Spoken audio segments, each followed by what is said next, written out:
amigos de Wine News TV Puerto Rico? Estoy en Metropol de Guaynabo una vez más, este restaurante muy querido por todos ustedes, donde ya les he traído contenido. Estoy con el Chief Winemaker de Beaulieu Vineyards, una joya de bodega en Napa Valley, el señor Trevor Durlin, y vamos a estar hablando de 4 vinos tintos. I'm excited, man. I am too, man. I'm really, really excited. We have Suckling's Wine of the Year here, I don't know if that's the vintage, but we have the wine. And I'm super excited. Thank you to Plaza Cellars, Boutique Duban, Jorge Wolf, and everybody behind having this sit-down made possible. So is this your first time in Puerto Rico? This is my first time in Puerto Rico, and I'm very excited to be here. How long have you been here? Not less than 24 hours now. Oh, okay. So, but I got a great night of sleep last night, so I'm ready to go. I feel like this morning I'm, a new man, and I've been looking forward to coming here for You quite had Puerto some Rican time. coffee? Oh, of course. Oh, that'll wake you up, man. About 8 cups so far, so I've got a lot of energy. Puerto Rican coffee will make anybody a new man. So tell me a little bit about Beaulieu Vineyards. It's royalty. I mean, everybody has seen or heard, or some who are fortunate have tasted these wines. Mm-hmm. Tell me a little bit about the winery. So we are one of the oldest and longest continuously operated wineries in the Napa Valley. We were founded in 1900 by a Frenchman named Georges de la Tour. Wow. And he moved to California in the 1880s with a vision of crafting wines in the New World that would ultimately rival those of Europe. And our real claim to fame would have been, well, first of all, founded in 1900, he purchased quite a bit of acreage in the Rutherford Bench, which is an area in the middle of the Napa Valley that's absolutely perfect for Cabernet Sauvignon. But he started making sacramental wine for the Catholic Church early on, and this is how he was able to survive the Prohibition period. So while most people, of course, were shutting down, he was able to actually quadruple the size of his production. Incredible. By the time Prohibition ended in 1933, he started really turning his eye more towards the quality of wines coming out of Beaulieu and the region in general, and he hired an enologist out of the Pasteur Institute in Paris named André Telescheff. Royalty. Yeah. And so André, single-handedly changed the landscape of the Napa Valley, the way that wines were made. And with the first vintage of Georges de la Tour Private Reserve, which is our flagship that we'll be tasting later, 1936, you had a new benchmark and standard of quality for the entire region. Do we say Andre is like Michael Jordan, Lionel Messi, Roger Federer? All of them combined. All of them into one. Yeah, it's a big statement, but we call him the maestro, the father of Napa Valley Cabernet. For sure. If it were not for Andre's existence, the Napa All right, Valley while we taste the wines, I also want to hear about you, because not only do you go all over the world and promote these wines, but you also are behind the making of these wines. Yep.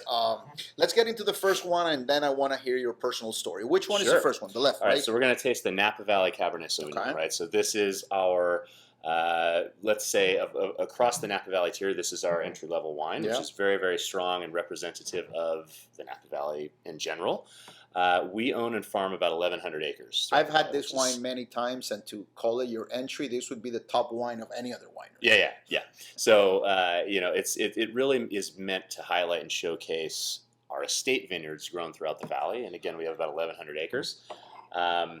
Based on Cabernet Sauvignon, as you would expect, it's going to be around 80%. 80 Cab. Use a little bit of Malbec, a little bit of Merlot to round it out.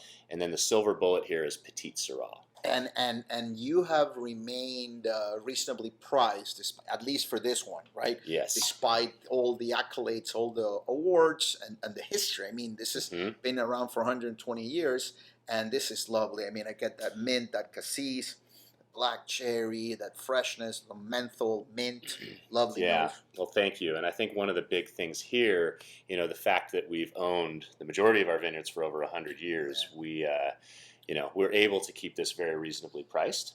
And I think it's an incredible expression of the Napa Valley. It's gorgeous, and I mean, it's on the palate. It's so silky, so polished, so refined, velvety, and yet luscious, and nothing sweet at all. Nowadays, you have a lot of wines out there, and some people like to drink sweet wines, but this is fruity, but at the same time balanced, poised. It's lovely. Congratulations. Thank you very much. Bienvenido a Puerto Rico. Gracias. Salud. Lovely, lovely wine. And let's get into your life a little bit. So, are you born and bred in California, or are you? Yes, sir. I was born and raised in Sonoma, California, so I haven't gone that far since then, right? Over to Napa Valley now. But interestingly, I didn't have any family members who are in the wine business. Right. My father spent the majority of his career in the beer business, Okay. which was very advantageous for me because we always say as winemakers, it takes a lot of good beer to make great wine, right? But I did grow up in a family that always had wine present at the dinner table. My parents are, very into it. They're collectors, etc. I was able to learn about wine from a very young age. And you're fairly young. How old are you? I'm 40 years old. I'm 45. So now you're a winemaker. We're both young. We're spring chickens. We're young. And you're a winemaker at Beaulieu, man. So what's next after this? Margot, Lafite? We'll see. Yeah, we'll see. All right. So you were exposed to wine since an early age. From an early age, and I spent part of my childhood in Colorado, so we did move around a bit. Ended up landing back in Northern California, and originally my plan was to go into the Air Force Academy in Colorado Springs, and this came from the fact that I was very, very close to my grandfather, who spent 39 years in the service. Thank him for his service. Thank your family. Amazing guy. And I ended up deciding not to do that because that was a big commitment as a senior in high school, right? To make that decision. I went to UC Davis and still was on this path to eventually go into the Air Force and become a pilot. But during my freshman year of undergraduate there, I took an introductory winemaking course, just out of personal interest. You caught the bug there. I caught the bug, the light bulb went off, and I decided, this is something I could really consider as a professional option. That following summer, I worked for a vineyard. So I actually worked a harvest for Sonoma-Cutrer Vineyards in Russian River Valley. Was mentored by the great Terry Adams. Chardonnay and Pinot Noir, which was wonderful because it's typically earlier in the harvest season. So I was able to get back to Davis for the fall, and I just absolutely fell in love with it and changed my entire direction. Once the wine bug bites, it doesn't let go. Exactly. It doesn't let go. Even for people who are not in the winemaking process, like I communicate, I blog about wine. I've been doing it 15 years, and each year I enjoy it more. Let's go into the second one, the Tapestry. Tell me about this one. Okay, Tapestry is one of my favorite wines, of course, to make and to talk about for one reason, which is that there are the fewest amount of winemaking rules when it comes to this across the board. And why the reason for that is this is labeled as a red blend, right? So there's nothing that tells me as a winemaker that I can't use any percentage of any varietal that goes into this. So it really is an expression of what Mother Nature's given us for that growing season. First vintage was 1990. The one thing that every vintage of Tapestry will have in common is that it's a blend of the 5 main Bordeaux reds. So it's Cabernet based. That can range anywhere from 40% to as high as 80%. Merlot and Malbec would typically be the next 2 largest portions, and then you have Cabernet Franc and Petit Verdot. It's lovely. Again, the nose is so elegant. I mean, a lot of people may mistake this blindly for a Bordeaux wine. It's a Bordeaux style blend, yeah. It's gorgeous, but you have that sweet, juicy fruit. Not sweet, I guess, generous fruit. Layered fruit from California, the California sun. Let's go to the palate. Oh my God! Again, such a perfect landing. The entrance, so refined, so elegant. I mean, elegance is something I guess you appreciate visually. But you can also taste it. Yeah. And this is very elegant on the palate. Thank you for saying that. And I think one thing that's really highlighted in Tapestry across the board is it's that freshness. Yeah, freshness and the acidity is right there on point. Sometimes certain wines, especially from hot areas, tend to kind of lack that acidity that actually helps in the process of pairing wine with food. Oh, 100%. And also cleanses the palate and also makes you salivate and want to go for a second or third glasses.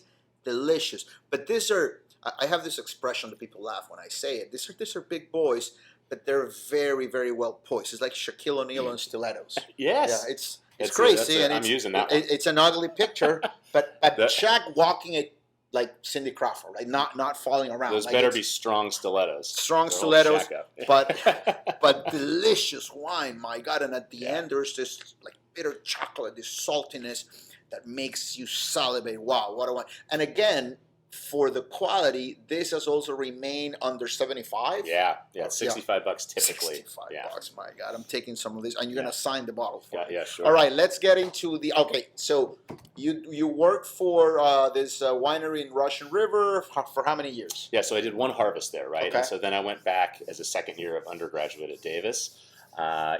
changed my entire direction towards viticulture and enology. And then the next couple of vintages, I worked as an intern making sparkling wine in Carneros. También Carneros? Actually, it was Gloria Ferrer. Yeah, okay. Freixenet. And that was, it was fantastic. And again, you have good earlier juice, harvest, good juice right? for the really price. Great wines for the price, absolutely. And after I finished at Davis, I then got a job at a small high-end Cabernet vineyard in Sonoma called Moon Mountain. At the time, it's now called Repris. And this is where I fell in love with Cabernet Sauvignon. So I spent about 6 years of my career there before coming over the hill to the Napa Valley in 2010, joining as the assistant winemaker for Provenance Vineyards and Hewitt, which I still make today. Oh, you do? I do. I brought Hewitt with me to Beaulieu in 2018.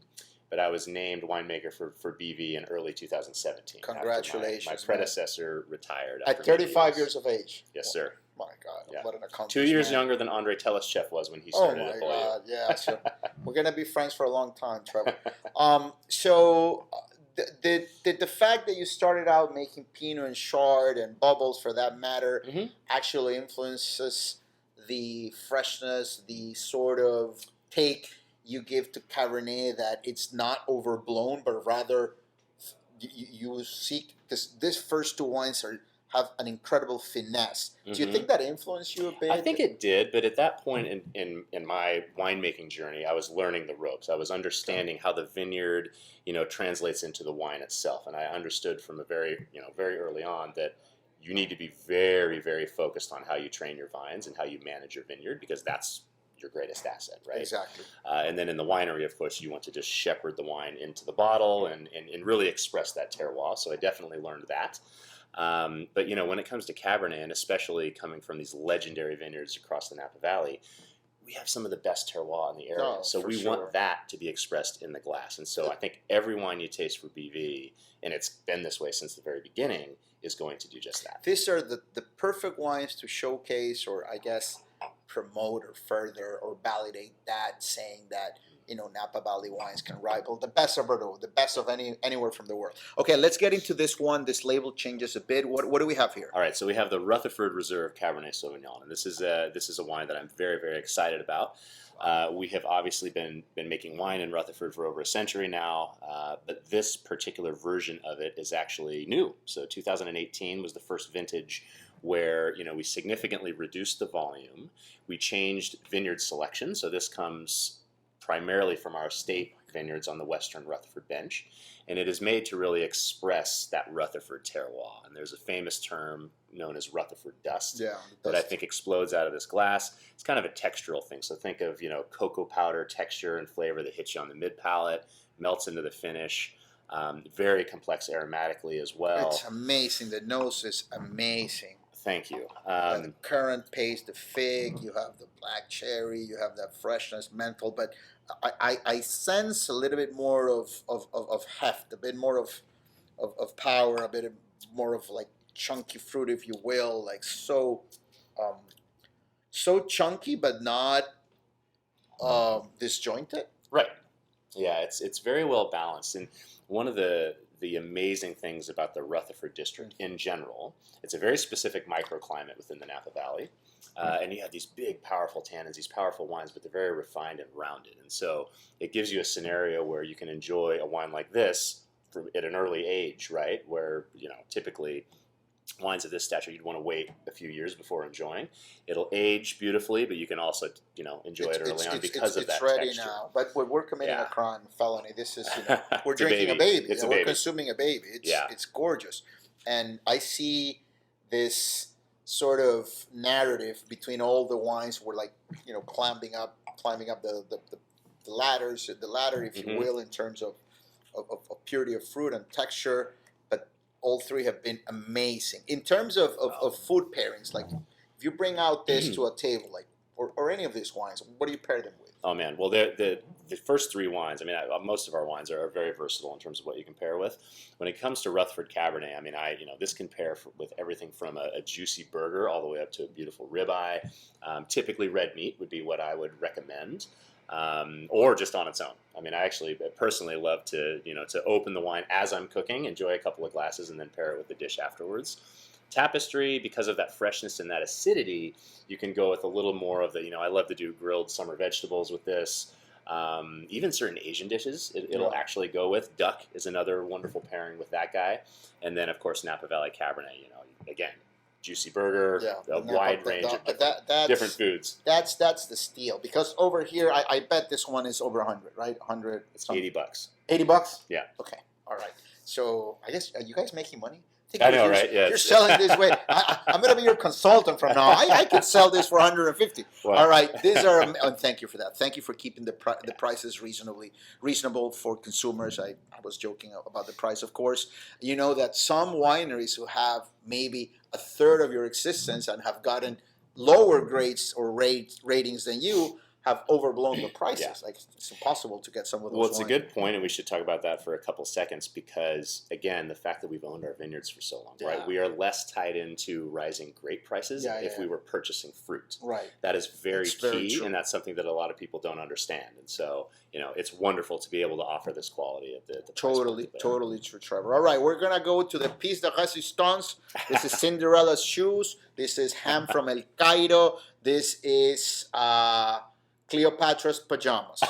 George de la Tour, Beaulieu Vineyard. What vintage is this? 2018. This has been a perfect wine for many vintages. When I say that, I mean it's been rated 100 points. Tell me about this bottle. So George de la Tour Private Reserve. This is our flagship, right? Yeah. First vintage being 1936. Oh. This particular version of it is one of my favorites that's ever been made. Yeah. The interesting thing here is that I used a little bit of Malbec in this blend, and that's very, very uncommon. Malbec happened to be amazing in 2018. It's always going to be north of 90% Cabernet Sauvignon. The majority comes from Rutherford, so you're going to get that Rutherford dust, but it's going to have more power and ageability than this Rutherford Reserve Cabernet, which I call our Baby George, right? This is the best of the best from our vineyards that are grown across the Napa Valley, but again, mostly within the Rutherford district. Quite a bit more new oaks. It's about 95% new French oak for 2 years. Again, a beautiful wine right now. We're drinking it as a baby. This is known to lay down for 40, 50 plus years. Last night we actually did a vertical tasting going back to the mid-1960s. I saw some pictures. And they were still very much alive. This is stupid good. I was interviewing, the third time I've interviewed Luis Gutierrez, who rates the wines of Spain, Chile, Argentina for Wine Advocate. And he was telling me, somebody from the audience asked, like, I had people watching live, and they asked, like, how do you know when a wine is 100 points? Mm-hmm. Because a wine, to be 100 points in his criterion, he's a great, great taster, obviously has to be perfect in all technical terms. Mm-hmm. But also, in order to have that extra mile, that je ne sais quoi that takes you, he said, those are the wines that raise my heartbeats. Yeah.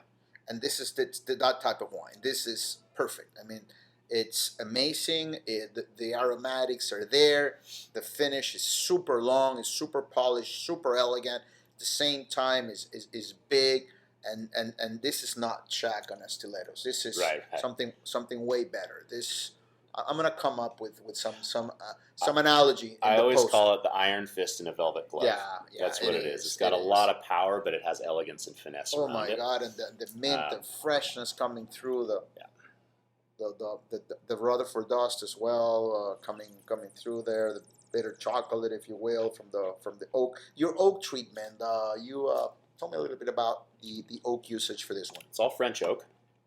Typically about 95% new barrels. So that's very significant, because if you were to take that high of an oak percentage and apply it to a wine that is less concentrated, it wouldn't stand up to it. You would be overwhelmed by the oak itself. That goes to show how strong of a backbone this wine has, because fruit is the first thing that you get. The oak is there as a structural component, but we're very, very serious about specific coopers that we're dealing with, and also specific toast levels. So I've shifted the needle a little bit towards lighter toast, which will give you a little bit more structure and less of that, kind of the coffee, the more burnt flavors, because again, we want to respect and highlight the fruit itself. So there's a lot of thought that goes into that. The other key thing about this wine is that we do about 30% of it where we barrel ferment on the skins, which is a huge pain in the butt logistically, but that's where we're literally taking the barrel apart. We're running the fruit through an optical sorter, so selecting the best berries, filling each barrel with about 400 pounds of must, recoupering the barrel, and then we're rolling them during fermentation. So you get that extraction of tannin from the wood, which is your structure, but you also get this non-fermentable sugar that comes out of the wood itself, which gives you this perception of softness and roundness. You're a genius, man. What a lesson. It's pretty cool. This wine, the finish is gorgeous, and there's this salty chocolate in the end, and this the tannins make you salivate. They coat everything, coats your soul. It's a delicious, delicious wine. Thank you. And I guess my last question before we go, it's not a question, it's more of a comment. But this wine is incredibly good and rich and tasty today. Sometimes with the first growth out of Bordeaux, you can't drink them in the first 5 years. They're impossible. Like, they're not good. Like they're in a dormant state. Yeah, you have to wait. This wine is incredible now, and I can only fathom how amazing it will be not 10, 20, 30, 50 years from now. This is a wine that my kid was born in 2013. Mm-hmm. So I bought a whole bunch of Napa. It was a great vintage in Napa. 13 was great. Bought a whole bunch of Brunello di Montalcino, Mm-hmm. loved Italian wines. Bought Piedmont, like Barolo, Barbarescos. Mm-hmm. And I'm, putting them away so I can drink them with him when he's of age. Yeah, 21, 25, Yeah. when he graduates, he gets married. Yep. And if you have a person or somebody in your life that was either born in 2018 or you were married, you want to celebrate that year with something that will stand the test of time and probably outlive you, get this wine. This wine is $200, $300 a bottle, right? More. It's a little under 200. It's an incredible value for what it is. Especially for a wine that's been made since 1936. So it's definitely a great value. Thank you for your time, Trevor. Oh, I've had my pleasure. An incredible experience sitting down with you. I'm going to be doing a lot of noise in social media to expand the brand and let everybody, all of our audience in different parts of the world know about Beaulieu. Obviously, you don't need any marketing because everybody knows you. But this has been great. Thank you so much. Thank you man. very much, man. Salud. Qué experiencia, mi gente. Prueben los vinos de esta bodega. Son una maravilla, son joyas. Por el precio, la calidad que le entregan es maravillosa. Este vino está en 40, este está más o menos en 50, este está en menos de 80 y este en menos de 200 y todos son joyitas. Gracias por ver. Suscríbete, dale campanita y pronto te traeré mucho más. Salud. Muchísimas gracias.